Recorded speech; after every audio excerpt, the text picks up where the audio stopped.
Yo, what's up, guys? Welcome back. Inswain with Inswain Audio. If you're new here, you know the drill. Like, comment, subscribe, all that cool stuff. Join the community. I'm dropping lots and lots of tutorials, trying to change the mixing game here on YouTube. But if you're not new here, welcome back. Love to see you. Anyways, enough talking. Let's jump into it. Today, we're going to be talking about how to mix vocals with a 2-track instrumental. You know, when you don't have the stems, let's do it. Okay, so the reason that this is, it can be so difficult is because when we don't have the stems, and what I mean by that is the track out, right? Each individual element of the music on its own individual track or audio file. Meaning if there's a synth, there's a file for the synth, and then there's a file for the snare drum, there's a file for the kick drum, right? This is track out stems. When we do have this, we can manipulate, pan, adjust, EQ, compress, right? Whatever you want to do, you could do that individually or separately on each individual track. When we don't have that and we just have the 2-track, which is all of the song or all of the music in one file, right? And then the vocals on another file, we can't EQ the kick drum without EQing the whole song. Now, of course, like I'm going to talk about in this video, there's little tricks you can do to try to get around it and pinpoint certain things, but it's not perfect. But a lot of times that's what we have to work with, right? Sometimes we don't have the stems available from the producer or the client we're working with just doesn't have them. I find this happens more often than not, to be honest, but that's okay. That's how I've perfected mixing vocals into the 2-track instrumental. So we're going to talk about that today. So the first thing that I recommend, and the most simple thing, but honestly is the most effective, turn the beat down. Most of the time, especially in like pop, rap, right? We get these instrumental 2-tracks and they're peaking right at 0.0 dB, right? So we already have no room for anything, no vocal, nothing. So turn it down, right? You can use a gain plugin, just turn it down a dB or two. You can just use the fader knob, right? If you're not putting any plugins on the beat after, but we're going to be talking about some tricks to do.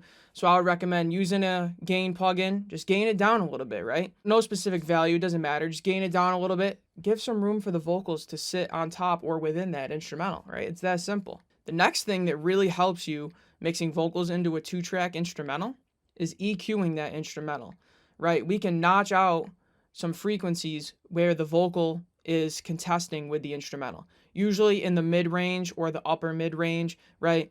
1K, 4K, right? There's no specific value. It always depends on the vocal and the instrumental and how you're trying to pocket them together. But somewhere in the mid-range, usually, there's going to be some clashing and some frequency masking. So if we carve out a little bit of that instrumental, that leaves space for the vocal to live there. Now, you don't want to get too extreme with this. Then you'll end up with a thin and hollow instrumental, or you'll lose the balance or the feel, excitement, and life of the instrumental. But if done subtly and correctly, you can kind of get it to where the instrumental doesn't feel like it's now missing anything, but the vocal's just going to poke and shine through. So let's take a listen to that. Okay, so what I did here was I took out about 2.5 dBs at around 400, took out a dB and a half at around 1100, and about 2 dBs at 3600. This is just to show you a quick example. You could do this differently. You could fine tune it more, different frequencies, but real quick, I found that this worked for this demonstration with the song we got here. So what I'll do is I'll first play the song, a little clip of it first, without the processing, and you can hear the vocal and its relation to the instrumental, and then I'll turn on this EQ and let you hear how the vocal just pokes through a little more. So here it is first without the EQ. So I don't want another day without you, you know I get my way. And with. So I don't want another day without you, you know I get my way. And now I'll play it and bypass it back and forth. So I don't want another day without you, you know I get my way.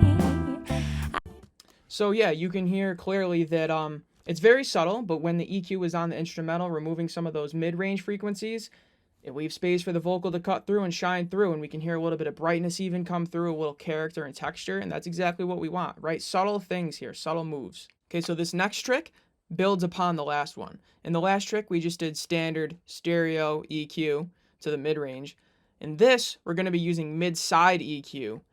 And what we can do here is we can just EQ the middle of the stereo field on the instrumental and keep the sides unaffected, because the vocal is primarily, in most cases, in the middle. So this way we can really create a pocket for the vocal just like last time, but leave the side information, right, the side of the stereo field on that instrumental unaffected. And what this will do is the same effect as last time, but leave the instrumental even more so in an unaltered state, so to speak. And it'll also create a pocket in the middle of the stereo field for the vocal to fit in, and the instrumental can, exist on the sides of it. So let's take a listen to that. Okay, so I got the exact same EQ as last time, the same 3 points, same frequency, Q factor, and decibel amount. I just changed them from stereo, meaning the entire stereo field. I changed them to mono, so they're just EQing the middle information of the instrumental. And I'll play it to you before, without the EQ. So I don't want another day. Without you, you know I'll get my way. And now I'll play it with the EQ. So I don't want another day. Without you, you know I'll get my way. And now I'll play it bypass back and forth, starting with it bypassed. So I don't want another day. Without you, you know I'll get my way. All right, so there you have it. There, you can hear that it's just like the last trick that I talked about, but this time we're getting a little bit more specific and fine-tuning exactly how we want to pocket or seat that vocal within that 2-track instrumental. All right, this next one is my personal favorite, and I find myself using this in some variation almost every time I'm mixing a vocal into a 2-track. And this is just like the last two, but like the most advanced version, so to speak. And what it is instead of a static EQ, what we're doing is dynamic EQ or some sort of dynamic processing and sidechaining it to the vocal, meaning that the frequencies that are being reduced will be dynamic, so that it'll be changing in intensity and how much they're decreased, but it's also going to be triggered by the vocal. Now, hold on, that sounds confusing. What I mean is that whatever frequencies the vocal is presenting and dominating in, it's going to be doing the inverse and removing those frequencies from the instrumental. Not removing them entirely, right? We're doing this subtly to taste, but what it's going to do is it's going to create a dynamic moving pocket within the instrumental for the vocal to seat in as it's happening in real time.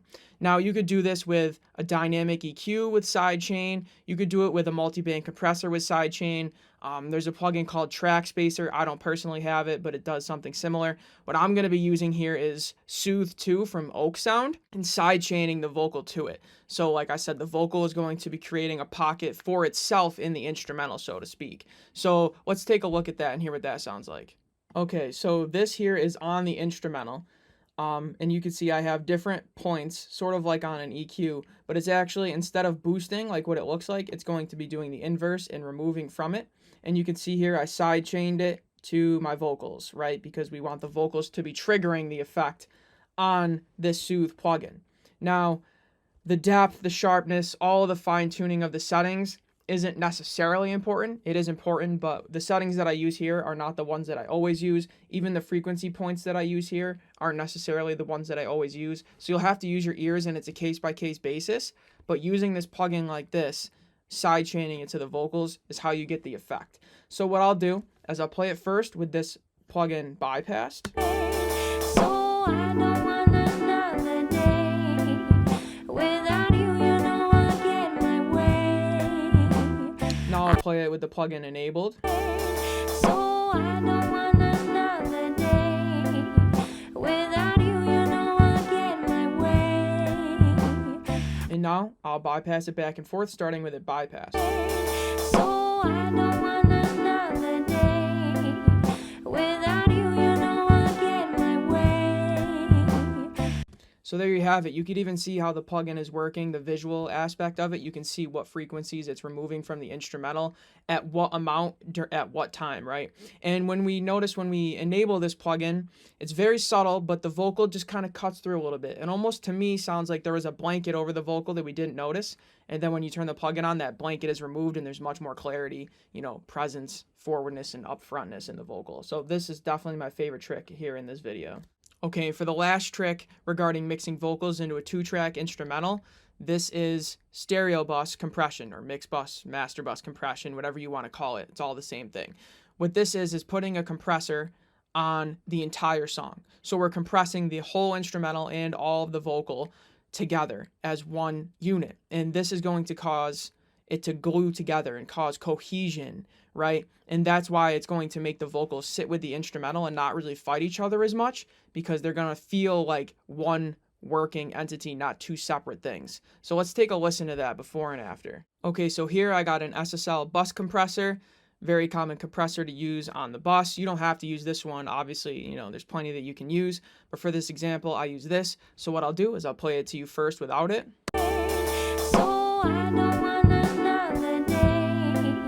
Without you, I'll get my way. And now with it. So I don't want another day.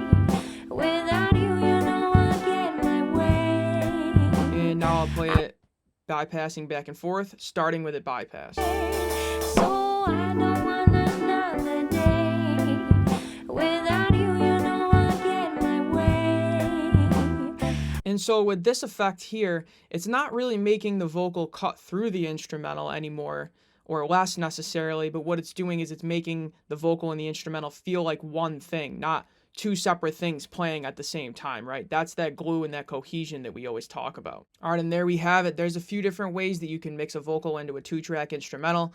It's a very common thing that is done these days, for better or for worse. You might as well learn how to do it, because it's definitely going to come across your desk one day or another.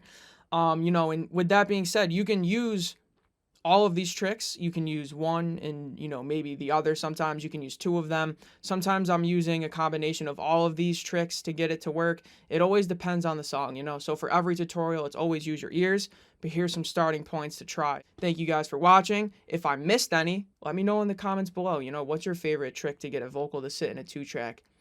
Anyways, my name is Inswain with Inswain Audio. Back again. Thank you guys. Peace.